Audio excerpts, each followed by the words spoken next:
Hello બધાને જય Shri Krishna N જય માતાજી। કેમ છો બધાને ભગવાન સાજા નરવા રાખે એવી પ્રાર્થના।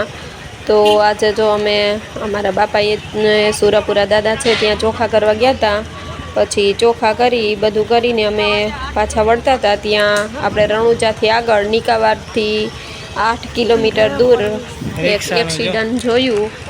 એમાં રિક્ષા અને બાઇક બે અહીંયા છે અને મેન એક્સિડન્ટ જેના લીધે થયું છે એ 4 વ્હીલ છે। એ 1-1.5 કિલોમીટર આગળ છે। એમને પણ હું તમને બતાવીશ કે એમના લીધે જ આ એક્સિડન્ટ થયેલું છે। આ લોકોનો તો કોઈ વાંક નથી। તો એ પણ હું તમને બતાવીશ। તો આ દ્રશ્યો તમે જુઓ। એમાં બેનને થોડુંક વધારે લાગી ગયું છે। રિક્ષાના કાચ આખો નીકળી ગયો છે આગળનો। હવે એ લોકો ફોન કર્યો છે 108માં। બેનને દવાખાને પહોંચાડવાના છે। અને વ્લોગમાં આગળ કન્ટિન્યુ રહેજો। ચેનલને સબસ્ક્રાઈબ ના કરી હોય તો પ્લીઝ સબસ્ક્રાઈબ કરી લેજો।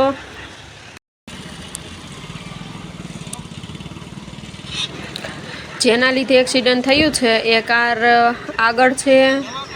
એમાં તકલીફ કારમાં થઈ હતી કારણ કે એમનું વ્હીલ છે ને ફાટી ગયું હતું એવું આ સામે ભાઈ ઊભા છે ને જે આ ઇન્સર્ટ કરેલા એ ભાઈ એવું કહે છે। એમની ગાડી છે। હું તમને 4 વ્હીલ પણ બતાવું। તમે આગળ વ્લોગમાં કન્ટિન્યુ રહેજો। 4 વ્હીલમાં શું તકલીફ થઈ એ પણ તમને બતાવીશું।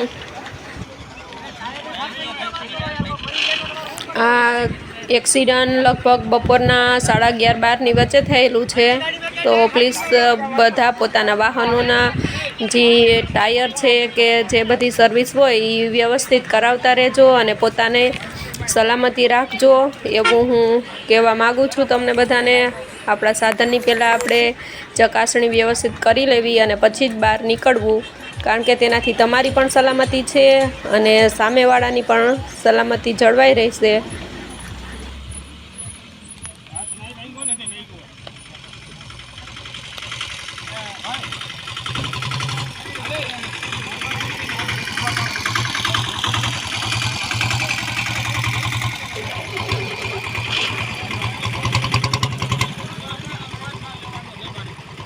ઓલા ભાઈનું શૂઝ આખું ભરાઈ રહ્યું એમને લાગ્યું ને પગ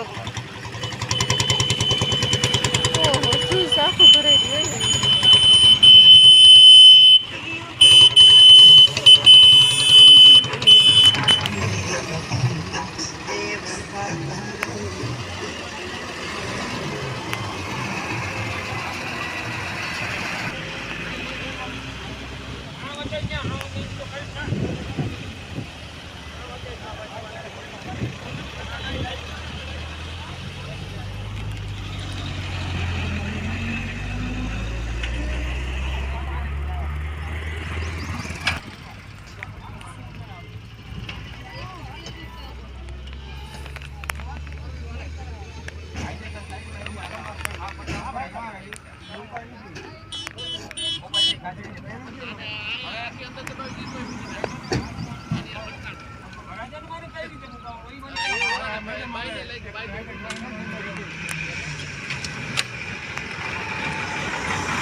અમને ખબર પડે અમે ડ્રાઈવિંગ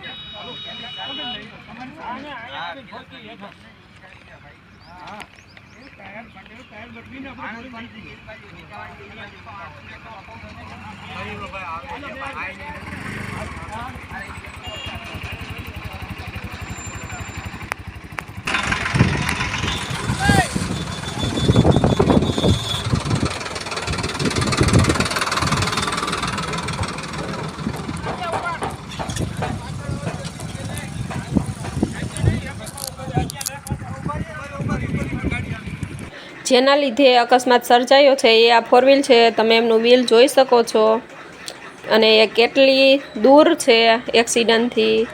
તો અહીંયા આપણે આપણા વ્લોગનો એન્ડ કરીએ છીએ। પ્લીઝ ચેનલને સબસ્ક્રાઈબ ના કરી હોય તો સબસ્ક્રાઈબ કરી લેજો। ગમે તો લાઈક કમેન્ટ એન્ડ શેર કરજો। કેટલી દૂર છે તમે જોઈ શકો છો। ક્યાંય દૂર દૂર સુધી એક્સિડન્ટ આપને દેખાતું પણ નથી।